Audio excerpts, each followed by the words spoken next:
Awesome, we're live.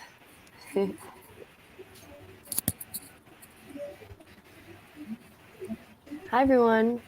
Welcome to our event. We're really excited to get started with you.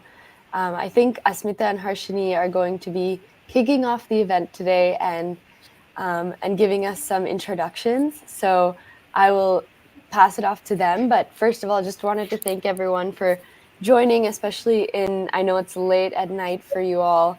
So really appreciate you doing this on a weekend as well. And this is really cool. And yeah, I had a blast with the first event, so I'm sure we're going to have a great time and ask some really good questions with this event.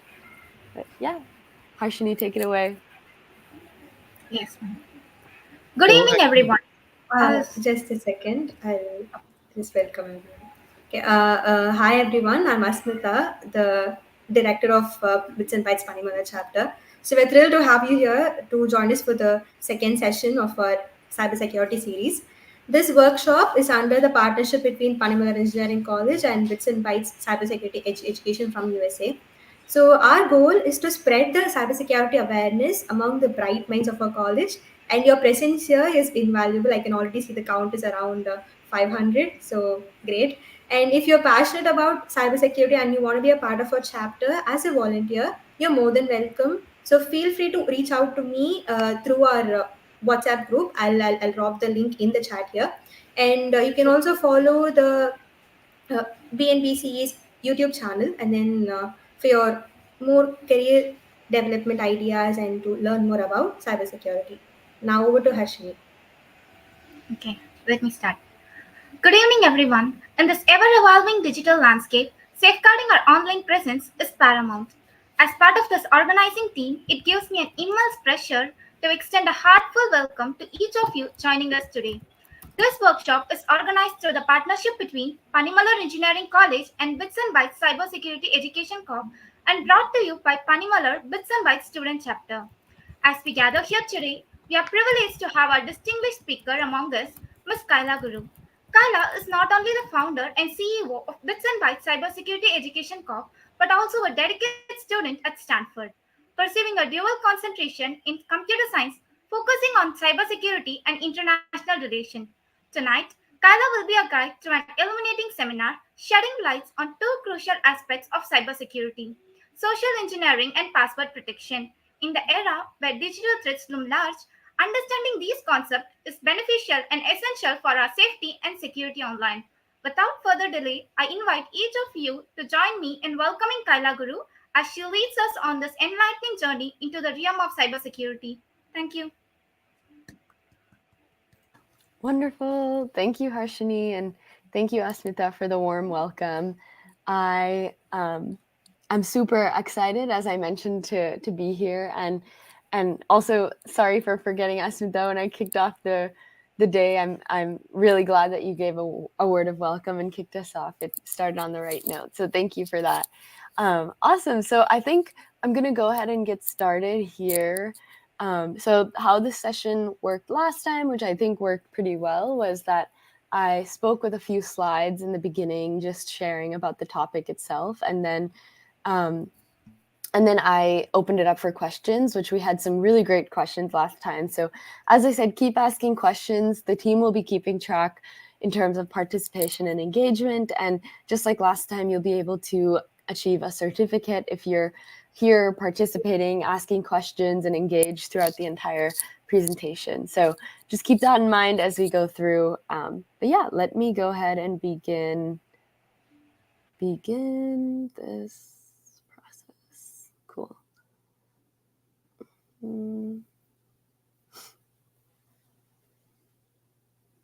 Present, and then share screen.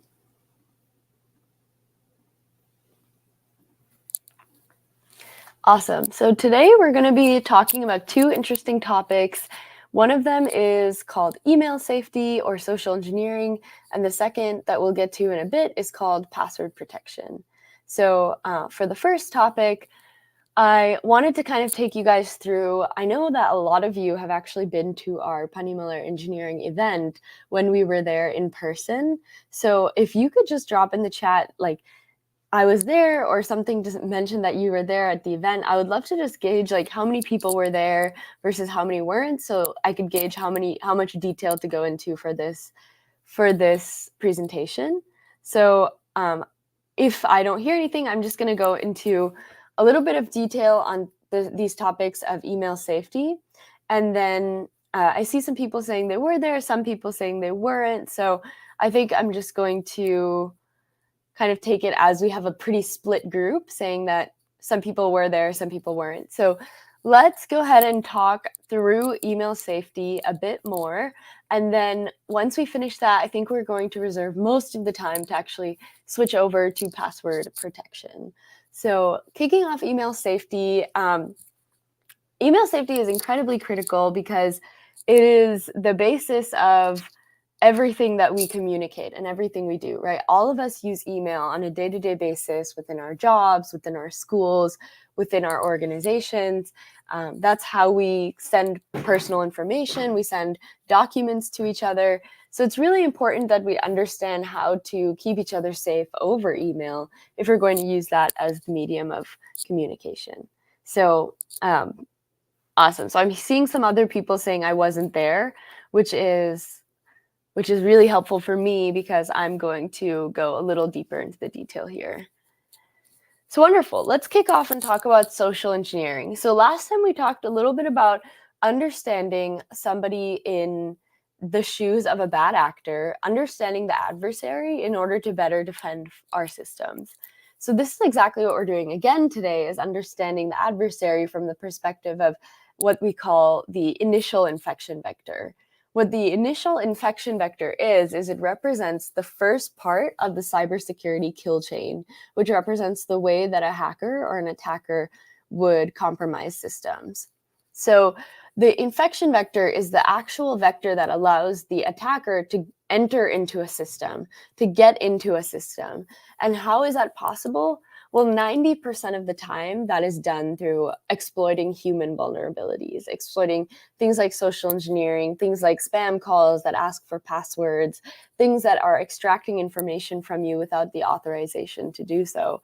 So when we talk about social engineering, we are talking about an infection vector in cybersecurity that has a 99% success rate. So some example emails, and I went through some examples during our session at Panimalar too, which I'll talk a little bit about in a bit. But the example email is cdc/covid19@cdc.gov. And the key here is that social engineering emails might come from emails that look verifiable or legitimate. But at the end of the day, these are not emails that you should be trusting immediately when you look at them. So be careful when you get emails from anyone who kind of claims to be a certain authority or a certain person that they say they are. So always verify who they are before you follow their email. So the other two things that I'll mention with social engineering is that there are tools out there that can help you better understand what is in an email and whether it's verifiable or legitimate. So there's something called VirusTotal. It's a tool, and I don't know if it'll let me share other parts of my screen, but I can show you a little bit about how it works. Let me represent where I share my entire screen. Cool. Awesome. So you guys can probably see here, I'm clicking on this. It says VirusTotal. VirusTotal is actually pretty widely used in the industry by cybersecurity professionals. And what it is that when I get an email and it has a URL or an IP address, I can immediately type in this IP address or this URL and search whether it's a verifiable or legitimate domain. So let's go ahead and does anybody want to give me a test URL that they want to test whether it's legitimate? I kind of want to show you guys how this works.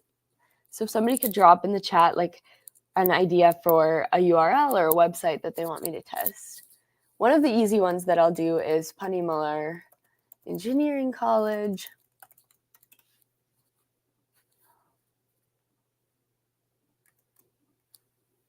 And if you go into URL, drop this URL, you'll see that, for example, this URL was never reported to have anything malicious on it. So this will give you a good sense. Say somebody emails you and they have this link included.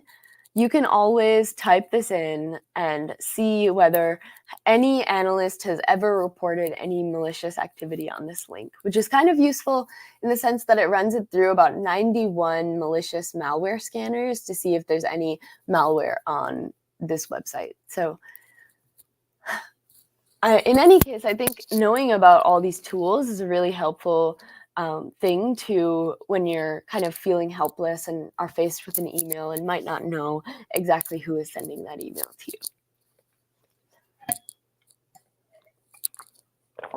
The other thing is, like, if the email has something that is outwardly not very verifiable, for example, this global map of COVID cases, right? It's not really, you're not sure who is sending this email, who created this map. The map might have some false information on it. So whenever you have this sort of table or information in your email that you don't know whether to trust, always, think twice before taking action on that email and verify it with other external sources. So I could easily go online and Google how many confirmed COVID-19 cases are there right now and verify whether this is the right information or most likely than not the wrong information. So always think about, how, even though it might look real, like this map looks very legitimate, these emails kind of might look legitimate, always think about the way that threat actors will try and, maneuver their way around your psychological state. So in a more formal definition, we would define phishing attacks as somebody acting as another individual or company over email for the purpose of obtaining people's personal information, like credit card numbers and passwords. So when we define social engineering is a bit broader than just phishing. Social engineering is abusing any kind of vector that it has to do with humans. For example, on the left, you see some other types of social engineering. There's phishing, but there's also things like baiting, kind of like trying to get people to use malicious cords or USBs that have been tainted with malware. There's also vishing, which is voice phishing. So imagine if somebody calls you and asks you whether you want to buy something new, and they offer that they'll make the purchase for you and take your credit card information. These are all examples of vishing, for example. And then tailgating is a serious example in the workplace that usually they'll train you of day one when you enter the workplace. But essentially, it's this idea that somebody behind you can always enter the office when you're scanning in. So just being careful of what we call operational security, or OPSEC. Who is behind you, who is around you, and what are they trying to do with that information? So again, why is email safety important?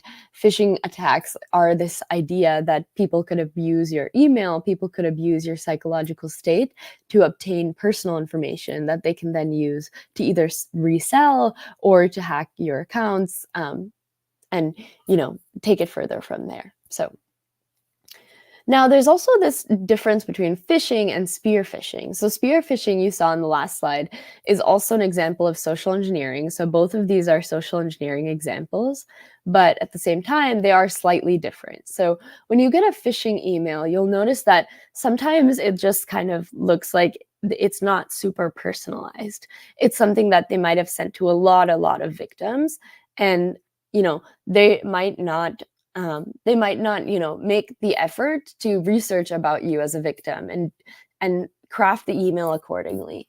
But on the other hand, spear phishing is when they're specifically targeting a famous person, typically somebody with a lot of power or money. You might have seen a lot of these types of attacks happening recently to Twitter accounts like Elon Musk or the former President Barack Obama in the US. All of these kind of spear phishing attempts where the message is highly targeted towards the individual, and then from there, getting this bait on the hook and getting the fish to eat that worm is kind of the symbolization of what we call phishing as phishing. So again, there's a difference here between phishing that is obviously with the F. So this is not phishing with the F, but this is phishing with the PH. So just be careful when you're kind of distinguishing between phishing and spear phishing, and know that spear phishing typically targets somebody famous, somebody with a lot of money, a lot of traction in the community, somebody who, if their account was compromised and you were to message, hey, look at this. I think this was the exact attack on Twitter, it was, hey, look at this, this link from this cryptocurrency wallet and try and purchase some Bitcoin. That sort of thing is if it were to go out an account that has millions of followers, that would be transformational. So that is sort of the idea with spear phishing, is that if you're targeting somebody at a high power, then you'll get results that are equivalent to that. You'll get results that are magnified and amplified on that scale. Oh, this was perfectly the example. So as you can see, there was an attack, an incident with vishing that happened with Twitter back when Twitter was Twitter and not X, where the accounts of really famous people, so this is again a spear phishing attempt, Barack Obama and Jeff Bezos were attacked. And I actually don't think they were specifically targeting these individuals and getting them to give up their password, for example. I think they were vishing a Twitter employee who somehow had administrative access to several accounts, or several, they had some sort of privileged access where they could get some account access. So in that sense, they were able to access all of these different accounts of really, really big influencers. Jeff Bezos is the founder of Amazon, and then Barack Obama is obviously our former president in the US. So in both of these cases, they're abusing kind of the title and the network and the surrounding kind of huzzah around an individual to take advantage of them and put out this malicious site. So these are two examples of kind of the spammy or vishing behavior that happens when it comes to social engineering tactics. So the purposes of phishing, why do criminals actually do this phishing activity, and what does it gain them? So the purposes of phishing more broadly are, for the most part, is criminal behavior. It's financial reasons why this happens. For the most part, this is why all hacks happen on the large scale. But this is the idea that if you're able to get somebody's social security, password, bank account, name, and email, and resell that on the illegal market, this would make you a lot of money. And there's examples of this before in terms of statistics of how much money is stolen by phishing. I was just looking at this in terms of India yesterday, and it was also a very, very high number, I think somewhere in the millions, for million US dollars. So somewhere in the high level of crores for India.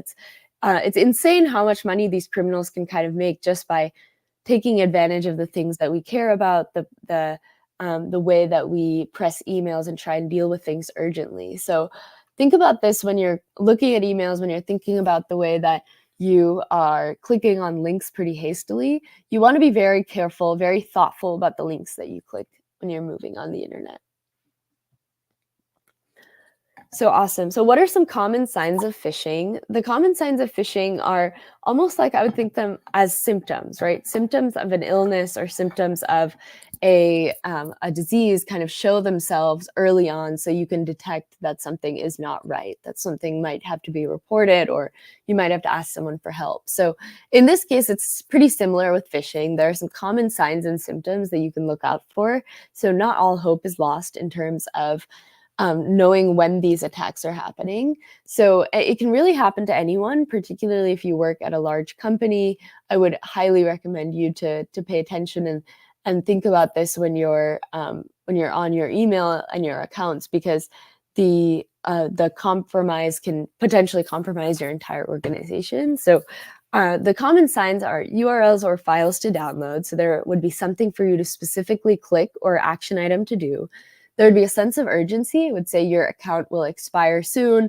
If you don't do this, if you don't click on this, if you don't give me your password to renew your account, we will expire your account. So this was a pretty famous attack with Netflix and with Hulu that came out pretty recently, where they would say, your account will expire, give us this information. Same thing with Amazon, for example. If you don't verify that a package has reached you, we will your account might expire, or we might not be able to send you an alternative package, things like that, where it sounds like a threat, right? They're trying to threaten you, but they don't have anything to be behind that threat. Typo squatting is also pretty common, so you might not see it exactly say Amazon.com or Google.com. You might instead see it say AMOZON instead, or GO0GLE.com. So that's a concept called typo squatting, where the attacker will kind of just use these links and put out information that is not legitimate. So be careful for that. Then typos or grammar issues. So this is getting really hard to detect with artificial intelligence now, but with certain emails, you'll see that there are a lot of typos or grammar issues, because a lot of times these emails will come from people who are not speaking your first language as their first language. So there are a lot of typos or conversational communication issues. So there's a good question in the chat, why they use phishing through emails only. And that's a great question. So phishing is for email specifically, but there's a lot of other social engineering tactics that happen through text message, social media, vishing. As I said, they'll call you. So don't necessarily think that this only happens over email. There's a lot of other vectors where these adversaries could ask and get information from you. Banks won't email you, Apple won't email you. There's a lot of scams out there that kind of ask for information from your accounts on Apple, your iCloud, your bank information. Be really wary of these, and instead just verify by calling them, calling a trusted branch that you know, or calling somebody that you know that might be able to verify, okay, is my account really compromised? Is something really happening, and should I take action? Versus should I, is this a safe link to click? Which most of the time it's not. So I would assume that it's not safe, and then always verify from there. Great. So I wanted to do this example together. And this is an example that happened from the COVID times, COVID-19, everything you need to know, how to protect your friends from COVID 2019, frequently asked questions. There are more than 75,000 infected COVID cases all around the world. Then there's a link uploaded with iCloud Drive, and it's asking you to kind of click the link and check out the FAQ. Regards, John DeFranco. So does anyone have a guess about whether this is phishing or an informative email?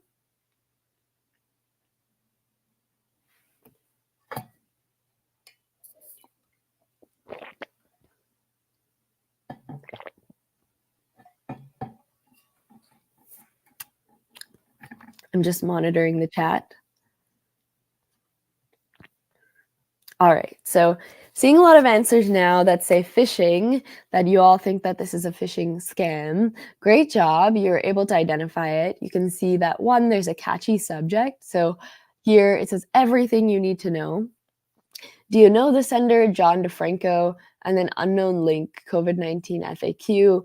Is this accurate information? So there are more than 75,000 infected cases.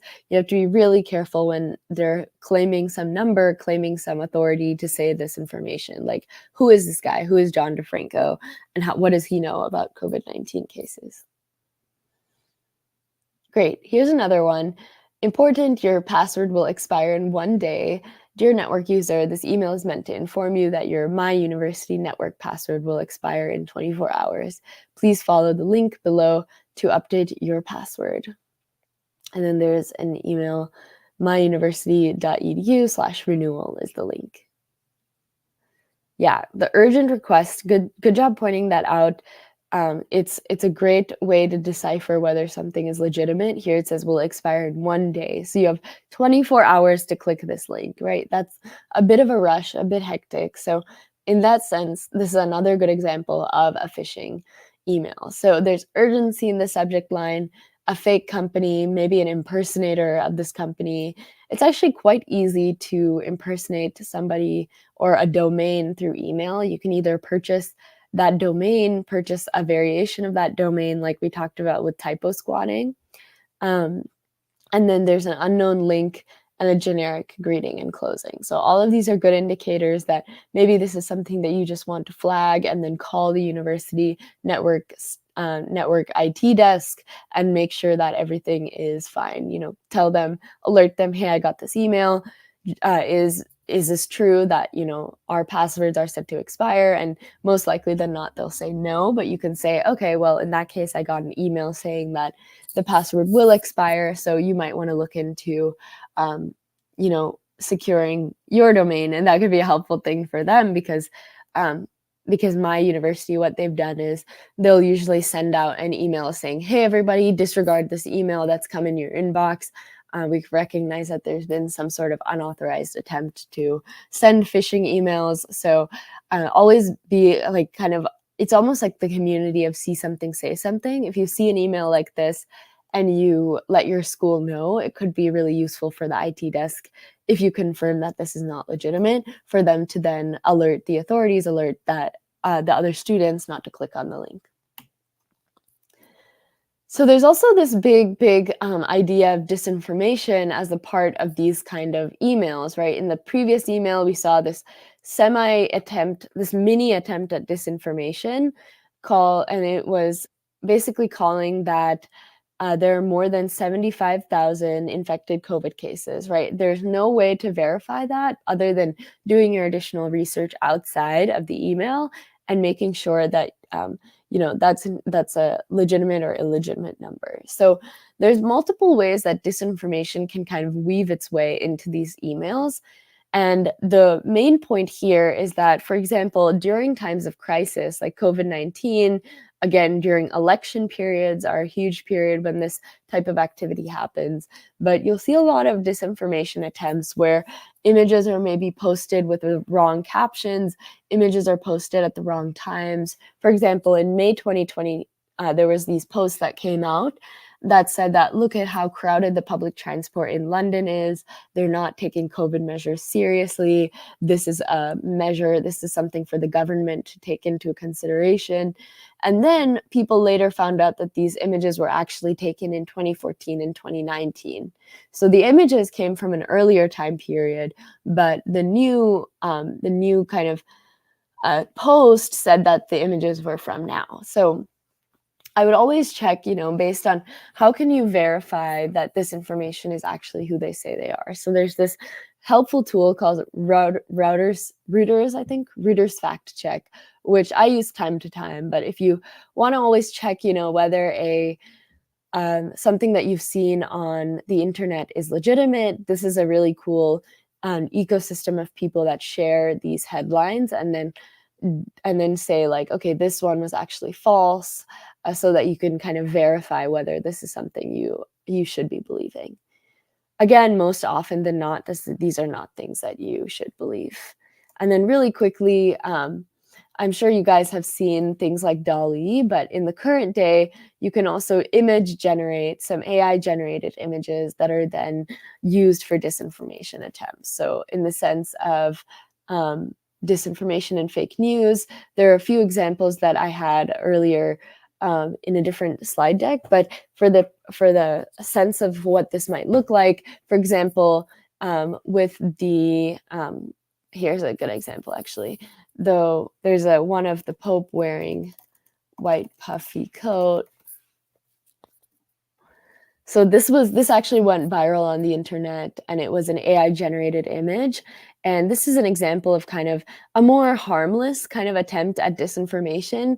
But if you then look at situations like a war or what's happening around the world right now, then you'll see more attempts that maybe are a bit more divisive or more extreme in this information. So I talked about this a lot during the session that we had. So I'm just kind of going to make sure I hit the main points here. So phishing scenarios, as we said, typically people will pose as a company, familiar companies that are to you because they know that if it's familiar, you're more likely to click it. Then they'll ask for password resets or other personal information. So what do you do if you actually see a phish, right? For the most part, the first thing I would do is, not click. Just don't do anything. That's the best thing you can do when you see a phishing email or when you think that something is illegitimate. Do not click. The second thing is confirm, and maybe if it's from a friend or if it's from a teacher, you can confirm with them in class or or you can confirm with them over the phone and just call them and say, hey there, I received this email from you. I'm not sure if it's legitimate because it doesn't quite sound like you, or it sounds a little bit more off, like it has typos, or it's asking me to do this something like reset a link for you. And is this legitimate? So you can easily kind of verify and make that call. And obviously, if they don't answer, I would again just take the position that it's an unsafe email and that you shouldn't do anything. And then keep a close check on your bank accounts, because sometimes you will see that after a compromise, there is some malicious activity or some weird activity. So shutting that off and freezing your account as fast as possible is a good idea.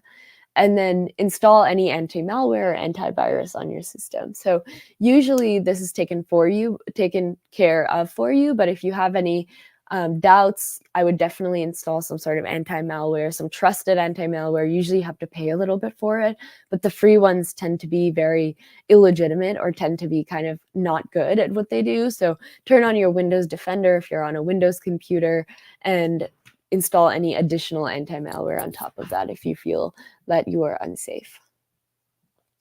Awesome. So I mentioned VirusTotal. There are some other ones too called Have I Been Pwned? Though Have I Been Pwned, I'm not sure how quickly it updates. So Have I Been Pwned is a site where you can check whether your account has been compromised. And I think now Google and Apple are doing that too, where they let you know if passwords have been compromised. So definitely make use of tools that are out there already. Awesome. So I wanted to kind of quickly go through this email safety module, because I know that a lot of you did come to our session in person, and I want to get to the password content too for newbies and for those who did come to the session. So if there are questions, I could go into anything further, but I could also show you some examples of disinformation if that's interesting, but would love to kind of hear some questions so that we can see if there's any specific topic area that you want me to cover a little bit more in this module of email safety.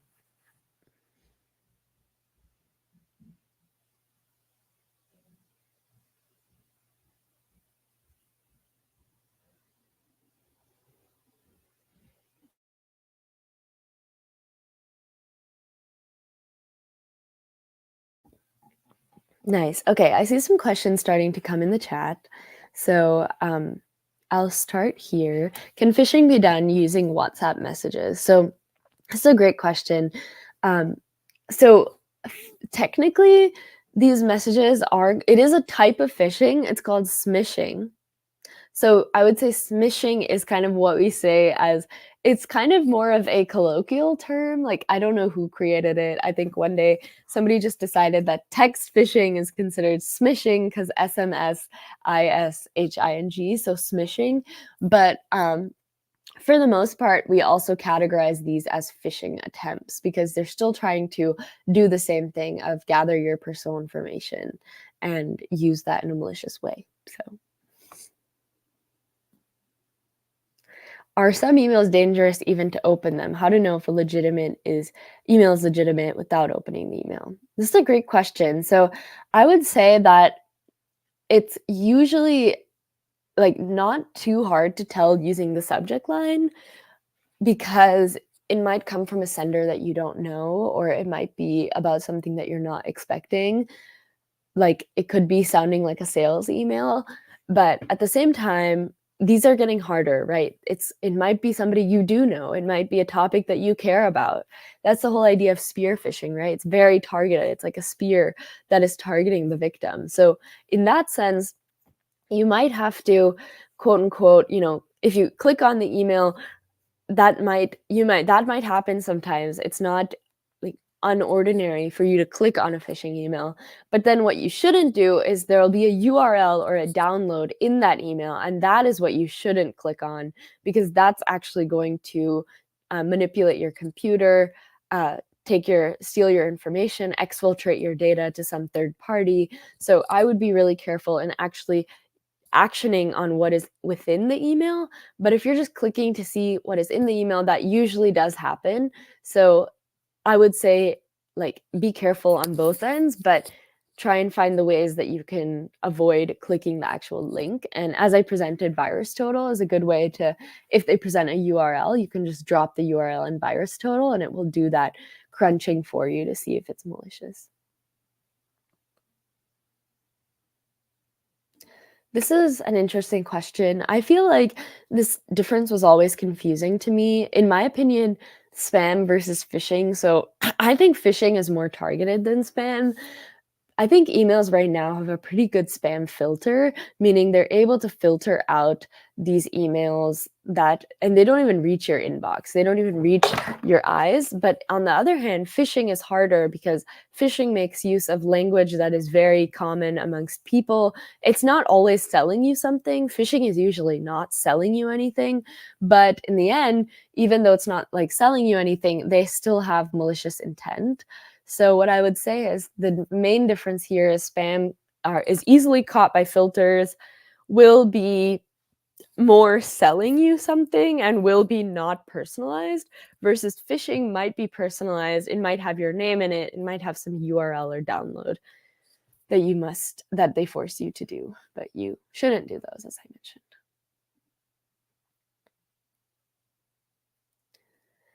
By any chance, phishing can take my passwords by copying my web cookies. So not traditionally. Traditionally, phishing requires that you do click on something or you action on something. It won't just be something passive that's taking away your information unless you click and download on some malware that does do that. So I would say this is why it's so important to just stop and not click and not do anything, because to be honest, that's the most powerful thing you could do when it comes to phishing. And phishing is not going to, as an email, it doesn't have that authority, that privilege to copy things from your cookies or to take your history or website passwords. So that's only something that might happen if you do click the link or the URL. Or sorry, mostly not the URL. The download is usually when that happens.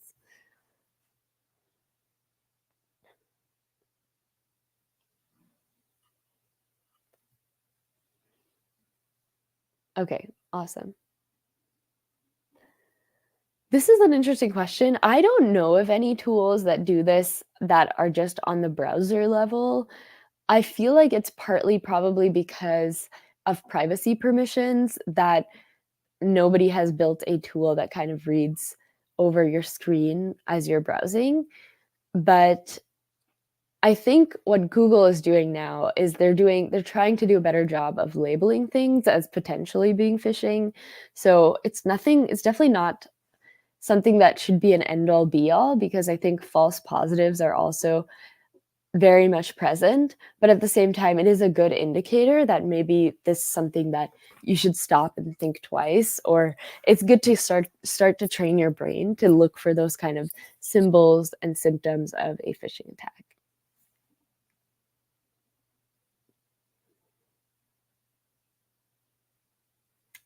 Nice. To answer this question, this is like pretty unrelated, but I can touch on this a little bit now. The certified ethical hacker exam can be completed, I believe, before your undergrad. So I would look on the website for more information on that. But I believe I do have friends and peers that have done at least the OSCP, which is the penetration testing exam.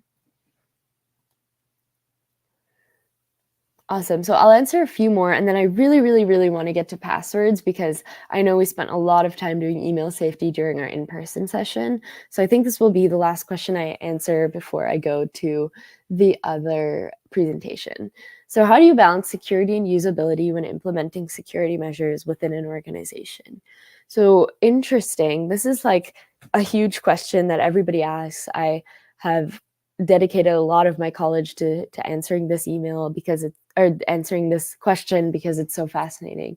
How do you balance like making security more convenient through design, and how do you balance, having these strong security controls in place? And it seems like a one-to-one trade-off. And I think people would argue that there is no trade-off, but I would push back on that, saying that there is a lot of trade-offs with security. Even security and performance, there are trade-offs. So I would say that the perfect way to balance this is by making systems that are secure but also usable enough that humans will be empowered to have security.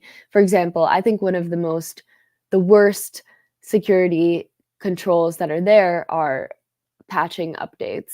And I think that because the computer doesn't make it easy at all for the user to decide that it's the right thing to do.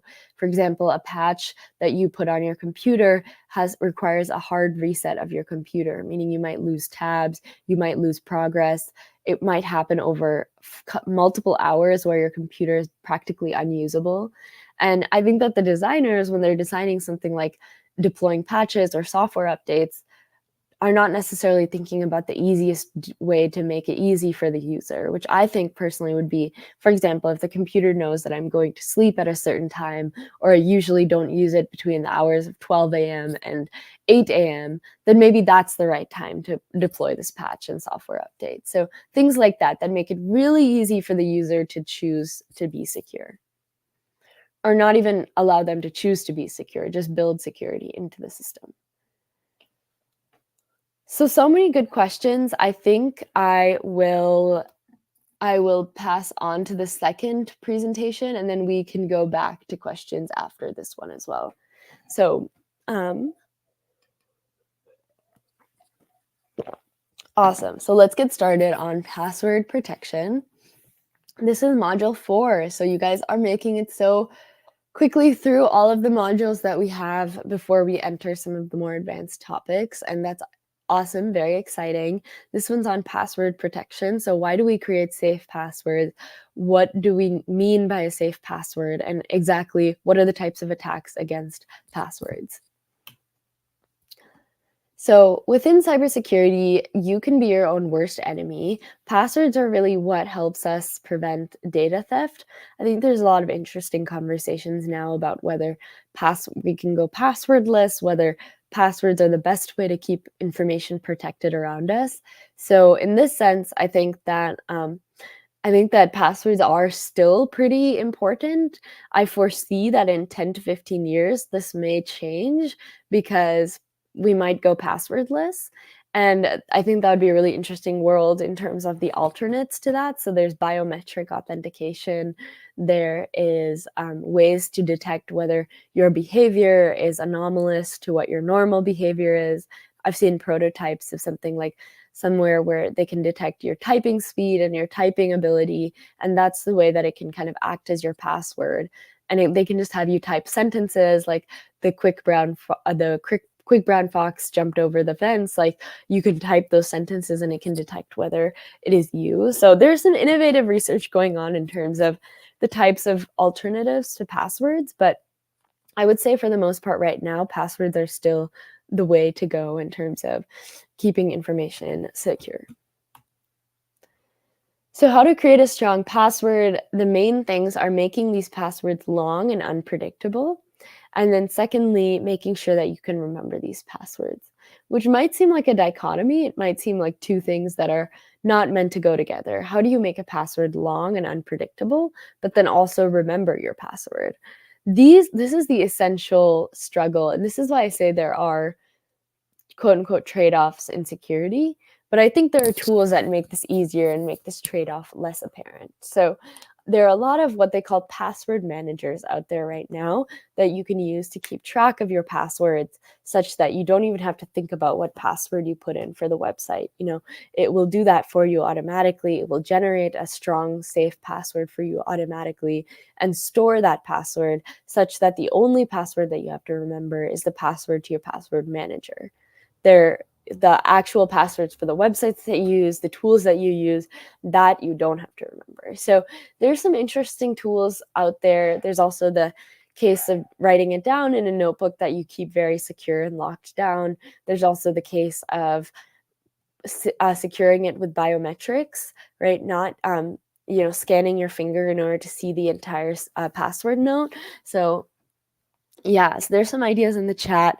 Just write the password in a note and keep it safe. So all of these things I would say are ways that you can keep your passwords safe and unpredictable, but also remember them. Can we store a password? Is it really safe? I would say storing them, it depends on what you mean by storing them. If you mean kind of like, here, this is the question that I'm answering. If you mean that you're writing them down somewhere, it also matters where you're writing them down. If you mean storing them on the internet, storing them on your web browser, then I would change my answer. So it's kind of depending on where you're storing your passwords, but I would say generally it helps to store them in a password manager or to write them down in a place that you think is secure.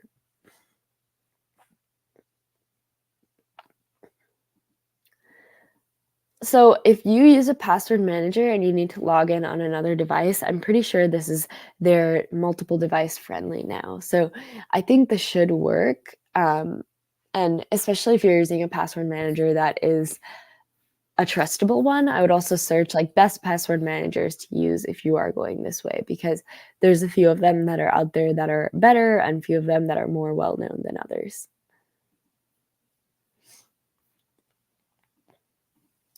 So the most common passwords in 2019 were as such. This is from something called a RockU database.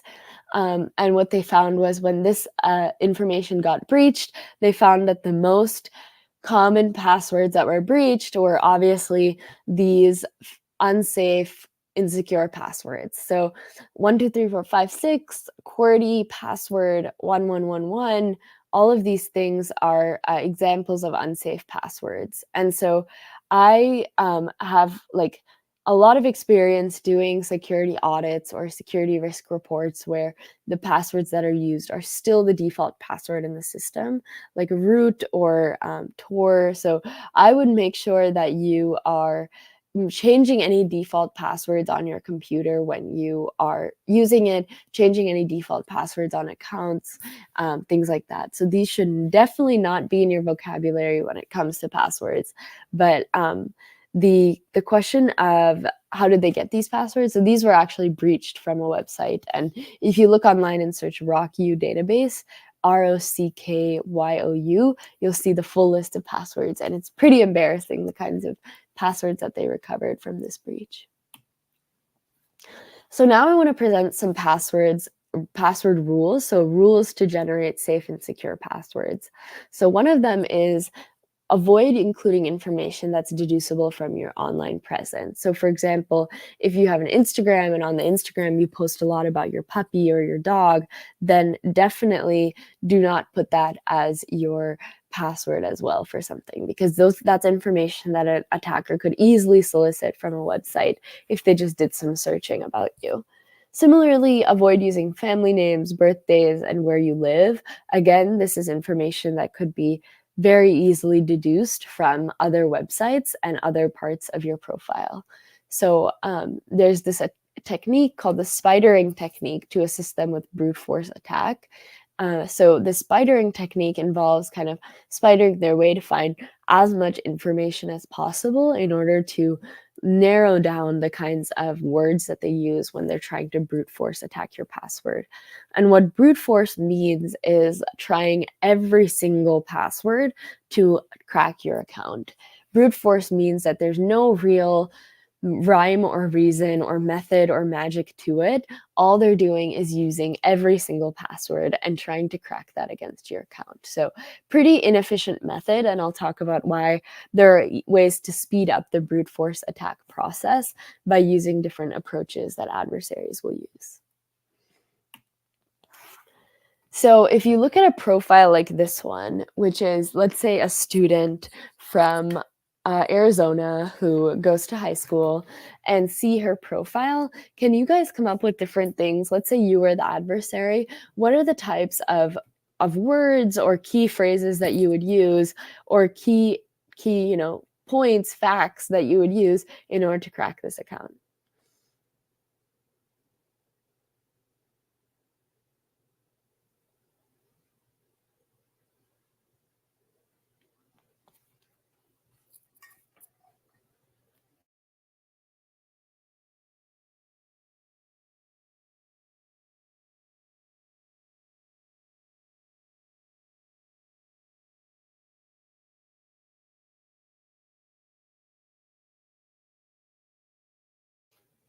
Great. Okay, so I see an example from Mahavir.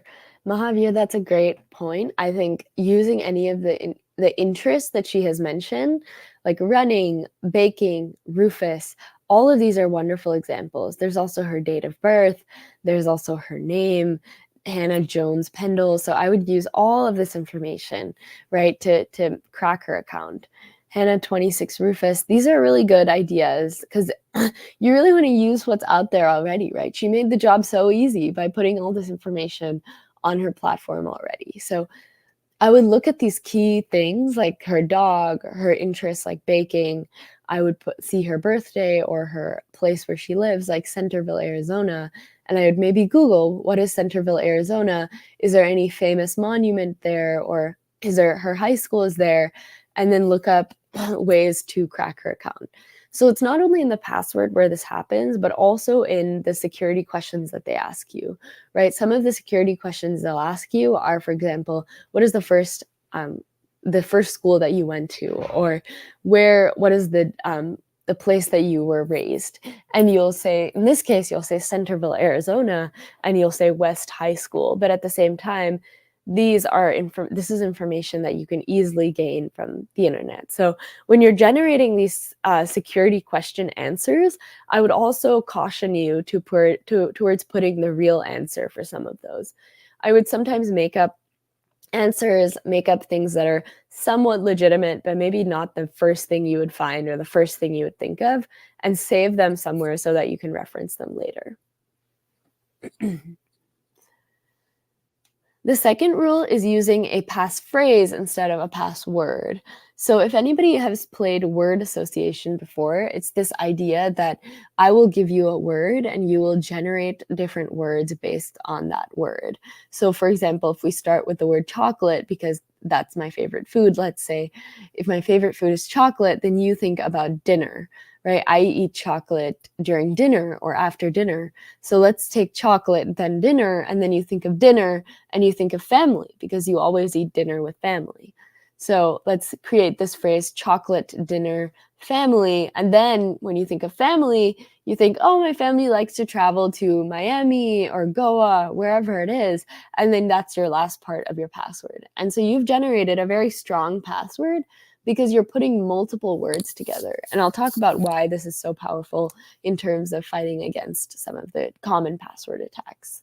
So in the end, your strong password is chocolate, dinner, family, Miami, or whatever you think of when you think of the first word chocolate. And it doesn't have to be chocolate. You could start with anything. You could start with anything, like if you're a computer science major, you could start with science and then go from what does science make you think of and go from there. So I like to play this little game when I'm generating passwords of what exactly do I think of when I create the first word, and then use it as a passphrase instead of a password, because length is really the main factor that contributes to security of passwords. And to demonstrate this, I'll show you guys how secure is my password. And it's this cool website that I use as a learning technique, but you can also use it to verify and process your process like things that you want to test out in terms of length of password. But let's put up some of the ones that you guys mentioned in the chat. So somebody, Srivarshini, mentioned Rufus. Let's try that. So Rufus would be cracked in about 9 milliseconds. So this is a very, very, very insecure password. And that's because it's so short, right? So let's move on to something a little bit longer. Let's see, I think I see Jones 2003. So Jones 2003.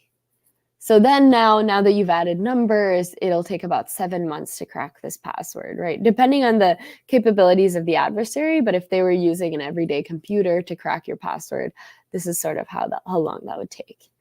Now let's try and do the one that I mentioned on the slide, which is chocolate, dinner, family, Miami. So the 0 is for the O. Chocolate. Dinner is just dinner. Family is with the 1 instead of the L. And then Miami.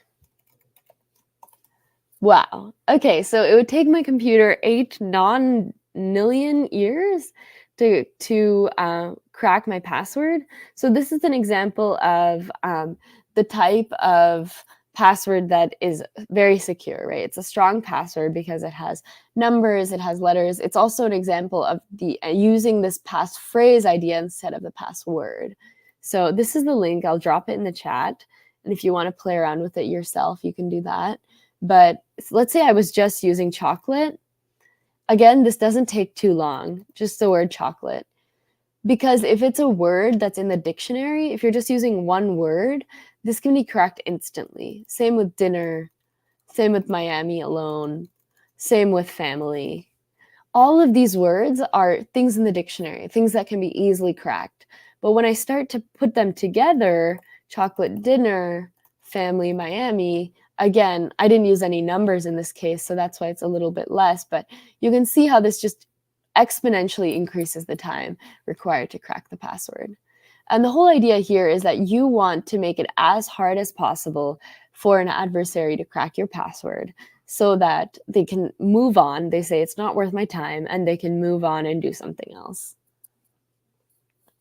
So again, this game of word association can really help when you're thinking about how do I generate secure passwords that are both very long and very secure, but also they are memorable. You can remember them because they're words that are meaningful to you in your life. So we played this game already, but you can kind of see how complexity increases with length. That here, this kind of showcases from Intel security that length is more significant than complexity when it comes to time to crack. So the time to crack increases a lot when you increase the length of the password as opposed to the complexity does increase, as you could have seen with my chocolate example. Complexity did increase the time necessary to crack, but length does the justice. Length carries the load in terms of how secure or how weak a password is. Rule 3 is do not reuse passwords. This is the hardest thing to set in stone, the hardest pill to swallow, but there is this idea of credential stuffing where a hacker will try a password that they've cracked from one website like Gmail and try that on many of your accounts. And that's very scary because when you think of how many passwords you probably do repeat, it's probably a good amount. It's probably things that you want to remember, things that you want to hold close to you and quickly type in each time. So what I would say is reusing passwords on multiple platforms can create a domino effect, because if one of your accounts has been breached, that means that a lot of them will be. So this is why you see people scrambling after a hack to reset all of their passwords, to change all of their accounts, to turn everything off. And for that's because they've probably haven't done a good job of setting up their security in the first place to set up many unique, secure, strong, long passwords. And if you're using Google to sign in, I would say personally, I have used Google to sign in a lot on a lot of accounts. It makes things a lot easier. I would just say to keep this in mind that it does add risk, that if your Google account is then compromised, you want to go back to things like Canva, other websites that you use to sign up with Google, and you want to make sure that that none of your information has been compromised, right? And odds are that mostly you have changed your password before they've compromised any information from these third-party websites. But if that's not the case, I would definitely check on this and make sure that you're aware of any behavior on your accounts. 4 is multi-factor. I can't emphasize the importance of multi-factor authentication. It's so important when it comes to securing accounts. Bioauthentication is a new tool that's used for two-factor, but I would say the traditional ones are things called YubiKey, Duo, and Okta. You'll see in companies they use Okta a lot and Duo. My college uses Duo, for example. But YubiKey, I've also heard, is a very secure example of two-factor authentication because it's a physical USB that you carry around. And if you lose the YubiKey, then that's a tougher process because that is the way that you do two-factor into your computer. So it might sound scary, but I know a lot of security professionals that only use YubiKey because it's so secure, and it can't be. Right now, two-factor is getting to a point where attackers, if they really wanted to, they could also find your two-factor code. But YubiKey is you can't replace. It's a physical key.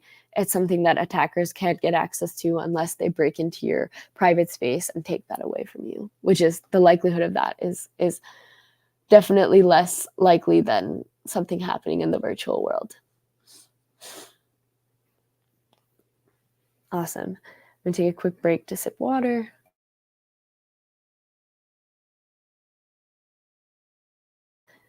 Nice. So security questions, I already talked about this, but treat them as if they are passwords.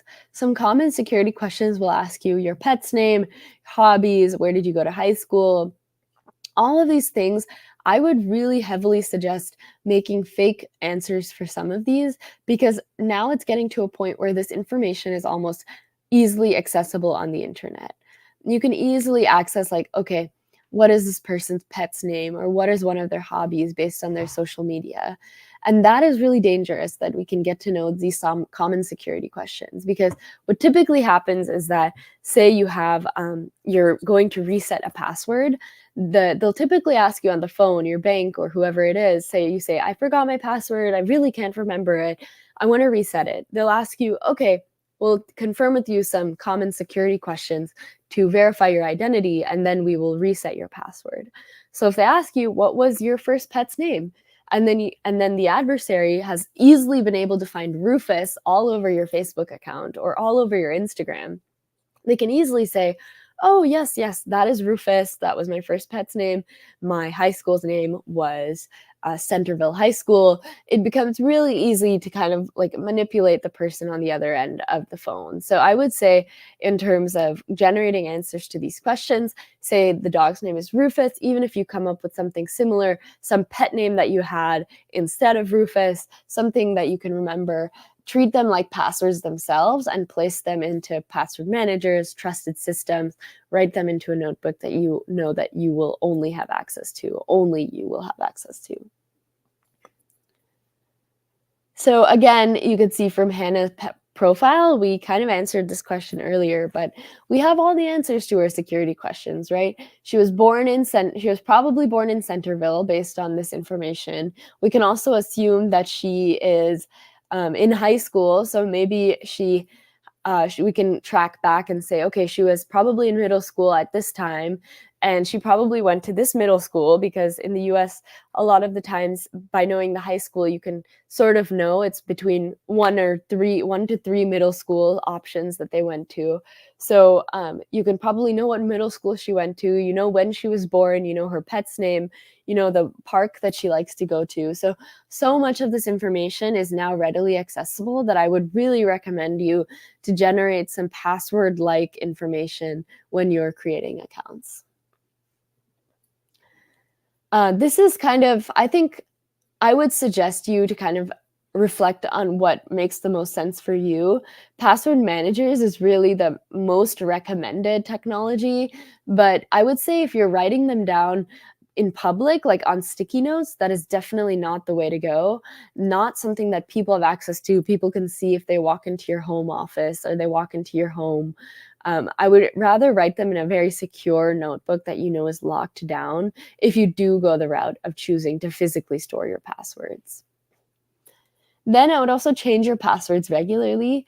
Someone once mentioned that passwords are like, I think it's actually in the last slide, treat your password like a toothbrush. Don't let anybody use it and get a new one every 6 months.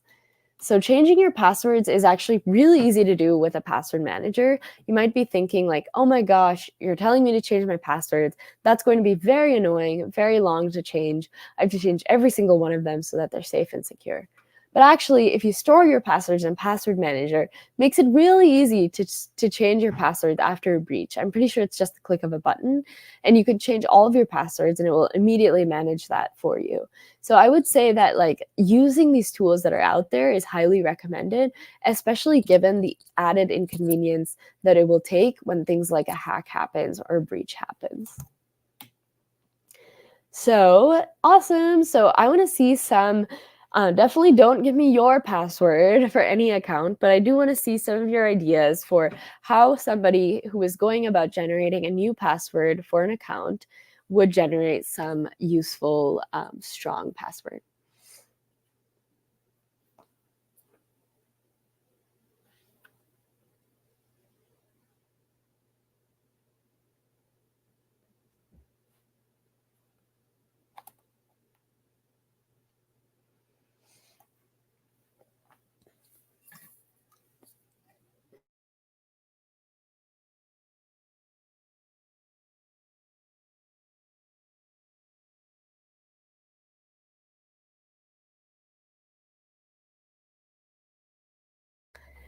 I don't see any ideas in the chat yet, but I definitely want to see some new word association like passwords coming up.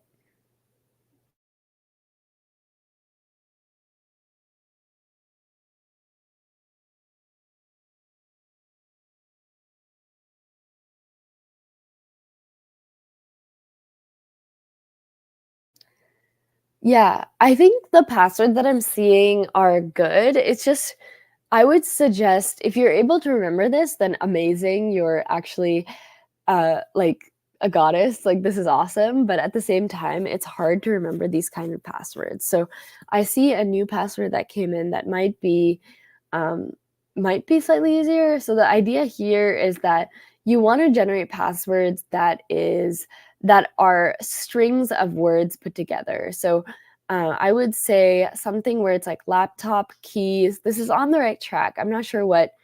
Oh, this is movie. Okay, yes, yeah. This is a good idea. So laptop keys, when you think of keys, maybe you think of movies. In this case, this person does movie. And then when you think of movie, you think of relaxing and maybe crunching on some popcorn. So this is a good idea of a very long, strong password. Awesome. This is a good example too, right? There's some numbers in there. There's maybe if you want to throw an exclamation at the end, a number at the end. This is another example. I see Cricket Virat Kohli the king. This is awesome. So in this case, you might want to throw in some numbers, might change it up a bit, maybe make the I a 1, maybe make the T a plus sign, and change it such that there are some other characters, because I think that's a way, I think by itself, it's not a bad password. Let's try Cricket Virat Kohli the king. So it's already not bad, but I would say if you add, let's see what happens when you add some numbers in there. So Cricket Virat Kohli the king. Wow. Okay, so I've definitely made it stronger by adding some characters. Even an exclamation at the end adds so much entropy. So it's all about adding randomness and something that a computer will not be able to detect. Nice. Great. So in this case, I'm going to move on to the next slide. I think you guys are pros at generating passwords. And I wanted to talk a little bit about a rainbow table attack before we move into questions.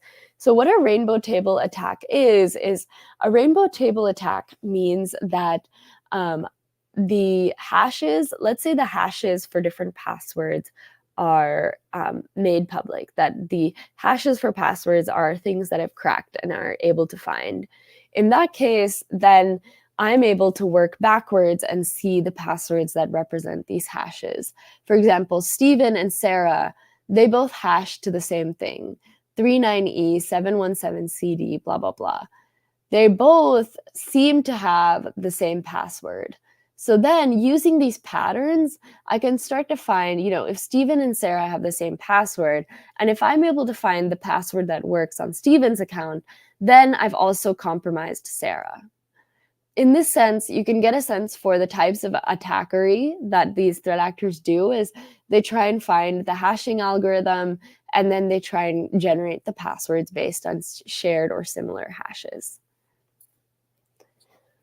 Awesome. So again, I've tried to give you a little bit of exposure to what the password landscape is. There's a lot of interesting stuff with password cracking, again, with AI generated passwords, things like that now. So I would highly welcome any questions that are about specifics of passwords, email safety. We have a little bit of time before I believe we have to run. So in this case, I'm happy to stay until, I think we mentioned until 10 or so, we are going to go until questions. So we have some time to open it up. 10, sorry, my time. So about 15 minutes for questions.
Oh, thank you for letting me know. I was muted to let the questions come in. So, I was basically what I was saying to answer that question was that um, basically, I think the premise of the sorry, I think I lost the question as well. If we can get that back up, but the authenticator nowadays can also be fooled, right?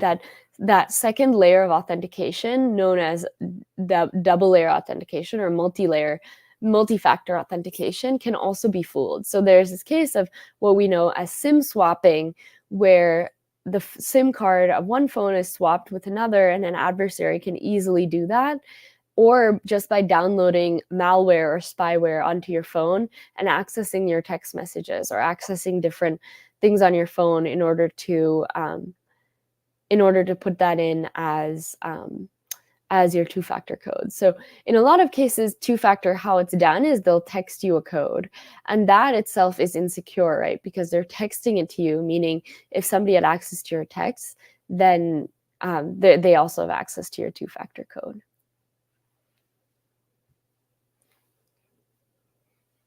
All right, so I'm getting a lot of questions about cookies. So I'm thinking that in the privacy session, we'll take a deeper dive into cookies. But by allowing cookies, I'm allowing them to get my data.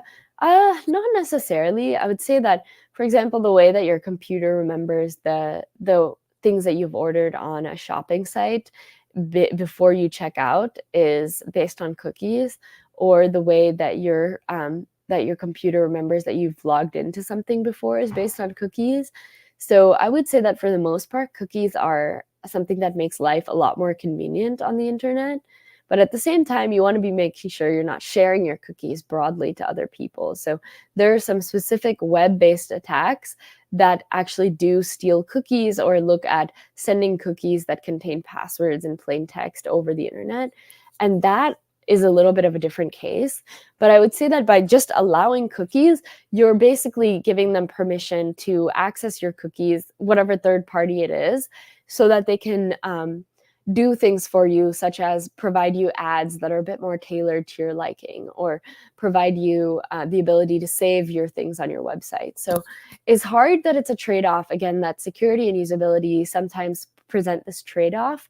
But I do think that this is an example of kind of like up to, like, based on how much you want to share I would always recommend sharing as not as much, not as limiting the amount that you share as much as possible. But again, that's sometimes not possible. Sometimes they don't even ask your cookie preferences when you go on a new website. So that's what I would say here.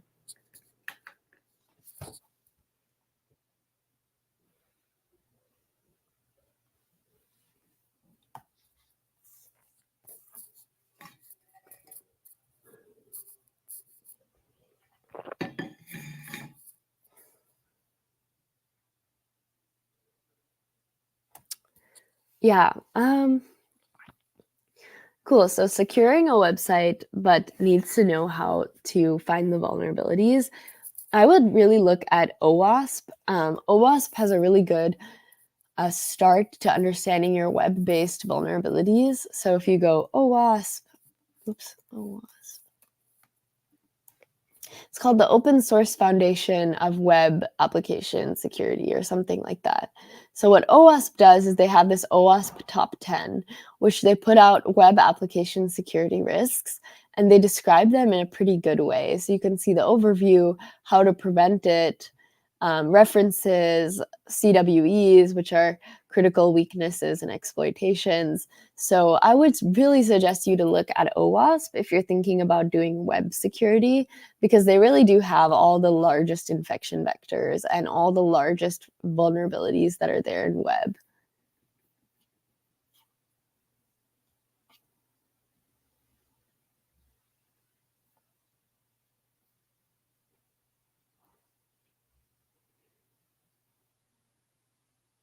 Okay. I hope everyone's able to hear me now because I have unmuted. Apologies for that.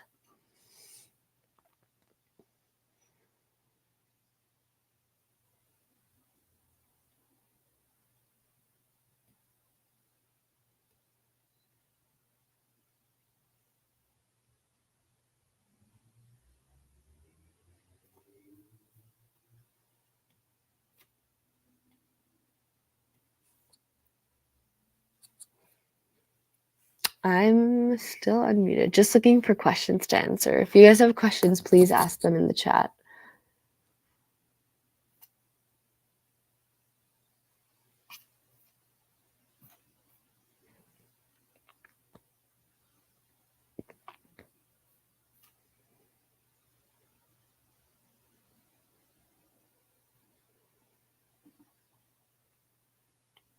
Okay, so I had answered this earlier, but yes, there is still possibility of hacking your account.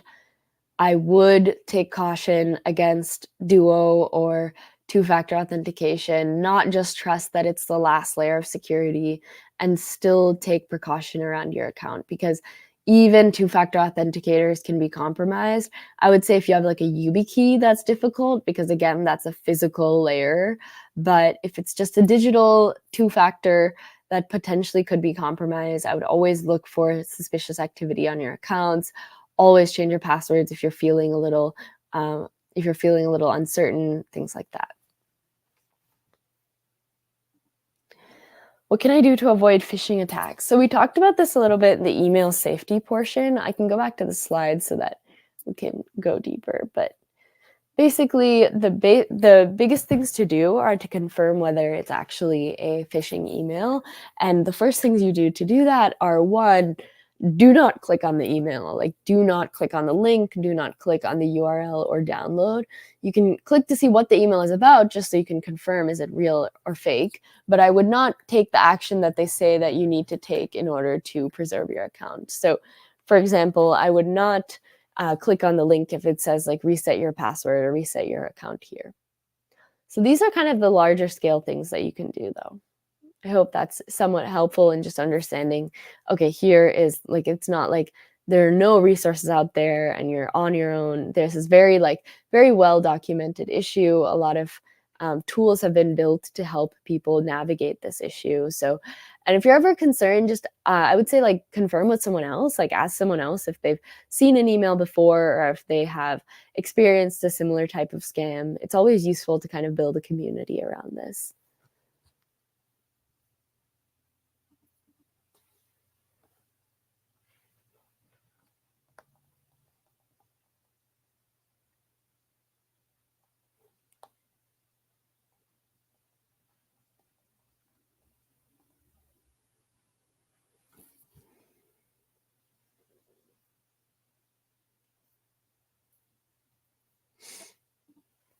But what if there is a phishing email then?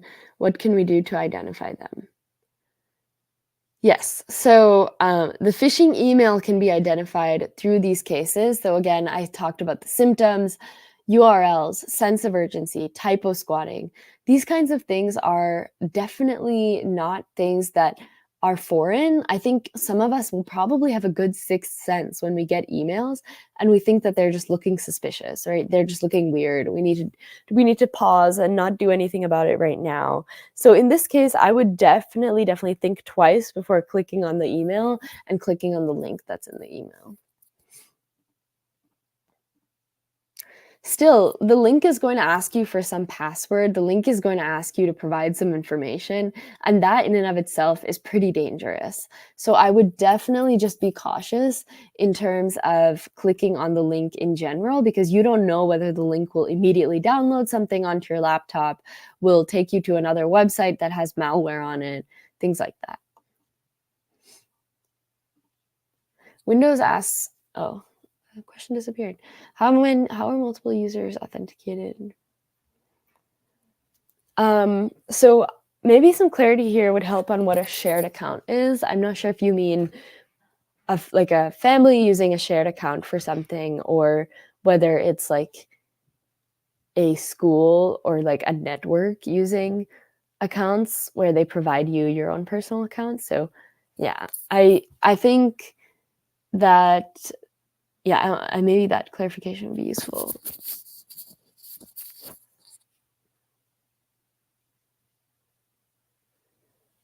Yeah, so this is not super related. The way that this connects to email safety, the question is, can you tell me more about offensive and defensive security in hacking? So this is very much an offensive approach, and what we're doing is we're acting as the defenders. So the offensive approach, even in red teaming situations, I've seen cases where we will draft some emails and we will try and get passwords, or we will try and get into the network that way. So this is always like an offensive approach. I would say that's sort of the differentiation in the context of this setting. But in ethical hacking generally, offense is always the red team, people who are breaking into the system. Defense is always the people who are securing or responding to the attack. Oh, we talked about this last time. I'm going to point you to our last video, which was on encryption. So if you check it out, it's also on YouTube. You can go check out our YouTube for Panimalar workshop number 1 was on what is cybersecurity and what is encryption. So look towards this, and I would say it has a better, fuller explanation for you there.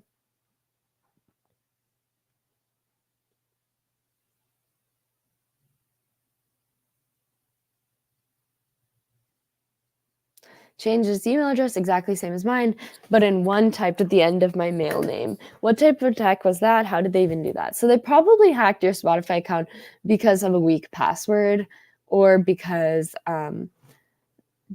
they got access somehow, like maybe you did click, there was an email about it or something like that where you clicked on the email. I think I would probably defer to what your experience was there in terms of how they got it, like hacked your account. Most often than not, for something like Spotify, it's like usually an email or usually a weak password. And then changed its email address. Changing its email address, once you have access to the password, you have the keys to the kingdom. You can do what you want on the account, especially if it's a domain administrator or someone with a lot of privilege. You can do whatever you want on the account. You can even lock that person out of their account by changing the password. And this is what makes it so dangerous, is because changing passwords means that you don't have access to your account or information anymore. If they aren't suspicious, then again, confirm with others. Are you expecting this email? If you're not expecting this email, that in and of itself makes it suspicious. If it's not suspicious, like call the person, verify the person who sent it. If it seems legitimate, if it's from your teacher or your best friend, call them. If it's from a friend that you know, message them on a different platform and verify that it is exactly true. Message them on Facebook Messenger or a different platform and verify. Use VirusTotal. VirusTotal could be useful for this in detecting whether there is virus installed in the Word document. Another is like Windows Defender or any antivirus that's on your computer, anti-malware, will also detect this for you, even if it's in the background.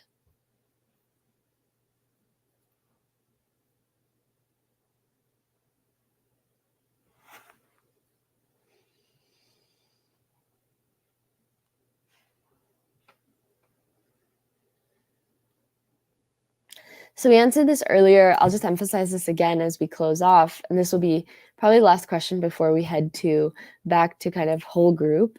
But I would say that phishing is technically, we only colloquially refer it to like, this is an email phish. But phishing can happen through SMS. Phishing can happen through WhatsApp. Phishing can happen through social media. There's not only, and this is all types of social engineering that we learned about.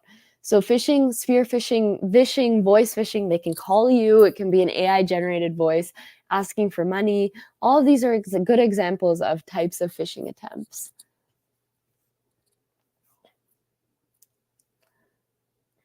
Awesome. So I think we're running out of time a bit here. So I'll invite back the Panimalar cybersecurity team to take us away with our thanks and with the outro.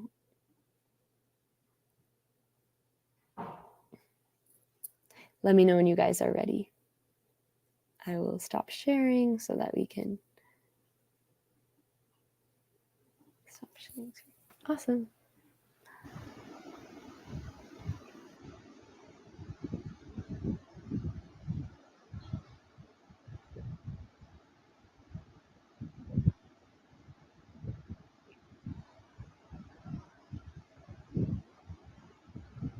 Greetings to esteemed guests, speakers, organizers, and participants. As we draw to close, I extend my sincere gratitude to each of you for invaluable contributions to the success of today's webinar. Firstly, I want to express our deepest appreciation to our distinguished speaker, Kaila Guru, for her enlightening discourse on cybersecurity awareness. Kaila, your dedication to this crucial field is truly commendable, and her insights have left an indelible mark on all of us. A heartfelt thank you to Mr. Nagnath Guru, Director of Bits and Bytes, for his unwavering commitment to excellence. Special gratitude to Mr. Gautam, an esteemed alumnus of PEC, for his instrumental role in introducing Bits and Bytes and ensuring the success of this event. I extend my appreciation to Mr. Vinay and Mr. Speta for their invaluable guidance and support. I must also acknowledge the pivotal role played by Dr. P. Chinnadurai, MA, PhD, Secretary and Correspondent, along with our esteemed directors, Mrs. C. Vijay Rajeshwari, Dr. C. Saktikumar, ME, MBA, PhD, Dr. Saravana C. Saktikumar, BE, MBA, PhD, and HODs at Panimalar College for their relentless dedication and hard work behind the scenes. A special thanks to Dr. M. Elda Messi, our IT HOD, for being the backbone of this event. I would also like to extend my gratitude to Mr. Balamurgan, Chief Talent Officer, for his support and encouragement. To our participants, thank you for your active engagement, insightful questions, and enthusiastic involvement throughout the webinars. Your contributions have enriched our discussion and elevated the overall experience. A special mention to our dedicated volunteers whose tireless efforts have been instrumental in bringing this event to fruition. As we conclude, let us carry forward the knowledge and insights gained today and continue to prioritize cybersecurity awareness in all our endeavors. Thank you once again to everyone involved. Here's to future collaborations and endeavors aimed at fostering a safer digital environment. In parting, let's forge ahead as a guardians of digital safety. Good night, and may your efforts illuminate the path to a secure cyber world. Thank you.